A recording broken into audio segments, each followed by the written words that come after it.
Tahukah kamu dengan mengingat Allah hati akan tenang?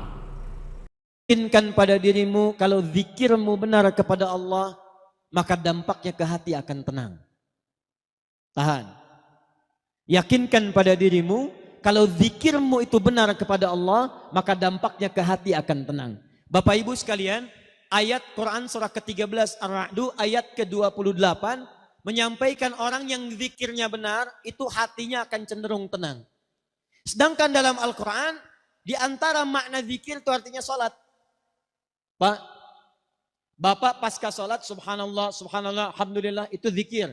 Dalilnya Quran surah ke-4 ayat 103. Ibu ba'da sholat berdoa, Allahumma rabbana atina fid dunya hasanah. Doa itu zikir. Dalilnya Quran surah ke-7 ayat ke-205. Wadhkur rabbaka fi nafsika tadarruan wa khifatan wa dunal jahri minal qaul. Saat kita berdoa, ya Allah, ya Allah, ya Allah, itu zikir. Baca Quran. Ba'da salat Anda baca Quran. Al-Ikhlas, Al-Falaq, An-Nas, ayat kursi, 5 ayat pertama Al-Baqarah. Itu semua zikir. Dalilnya Quran surah ke-15 ayat ke-9.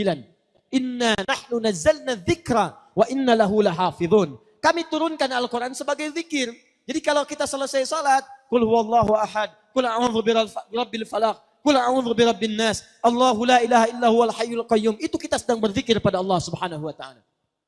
Penghafal Quran berzikir. Bahkan orang yang hafal Quran, zikirnya 4 kali lipat dibandingkan dengan orang-orang biasa. Karena hafalan Quran disebutkan oleh Quran 4 kali dibandingkan dengan bacaannya saja. Quran surah 54, ayat 17, ayat 22, ayat 32, ayat ke-40. Walaqad yassarnal Qur'ana lidzikri. Kami telah mudahkan Al-Quran untuk dihafalkan. Menghafal Quran, bahasa Qurannya bukan hifzi, tapi zikri. Jadi orang yang sedang menghafal Quran sedang zikir. Bismillahirrahmanirrahim. Subhanalladzi asra bi'abdihi laylan minal masjidil haram. Zikir.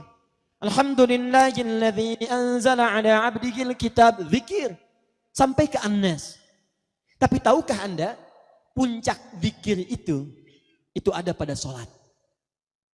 Kenapa puncak zikir disebut dengan sholat? Karena sholat menghimpun semua jenis zikir yang tadi disebutkan.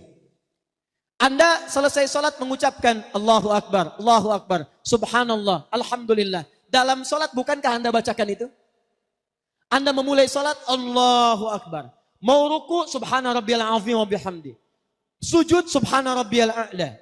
Kalimat-kalimat zikir yang biasa disebutkan muncul dalam sholat. Baca Quran itu zikir. Bukankah dalam sholat baca Quran?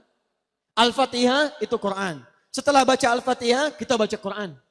Berdoa itu zikir. Bukankah sholat disebut dengan doa? Ruku, doa. Duduk di antara 2 sujud, doa. Jadi kalau ada orang berzikir saja baca Quran bisa tenang, maka orang sholat, Quran surah ke-20 ayat ke-14. Innani anallahu la ilaha illa ana fa'budni wa aqimis salata li zikri. Kata Allah, tunaikan salat sebagai zikir kepada saya. Orang yang zikir itu hatinya tenang.